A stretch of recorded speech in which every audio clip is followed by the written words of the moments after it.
चोब, चोप, चोपदार. मराठीत काठी होती, छडी होती, सोटाही होता. हे पुरेसे नव्हते म्हणून की काय आपण फारसीतून चोब आयात केला. लाकडी काठीला फारसीमध्ये चोब म्हणतात.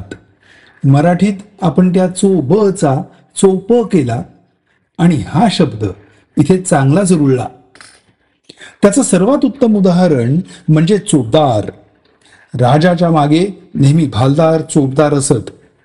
त्यातला चोपदार म्हणजे राजदंड घेऊन चालणारा शिपाई.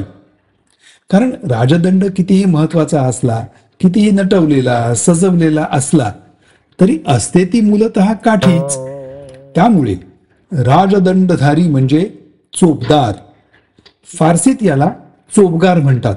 असो, मराठीत या चोपला लाकडी काठीने किंवा छडीने बडवण्याची, खर तर बडव बडव बडवण्याची कृती असाही अर्थ प्राप्त झाला. म्हणून लाकडी थोपटण्याने शेणामातीची जमीन ठोकणं याला जमीन चोपणं असं म्हणतात. किंवा सचिनने वॉनची बॉलिंग चोपून काढली असं म्हणतात. लाकडी बॅटने धुलाई केली म्हणून तर चोपून काढली. लहानपणी दंगामस्ती केल्यानंतर आई वडिलांनी किंवा गुरुजनांनी चोपून काढल्याच्या दुःखद आठवणी अनेकांच्या मनात आजही ताज्या असतील.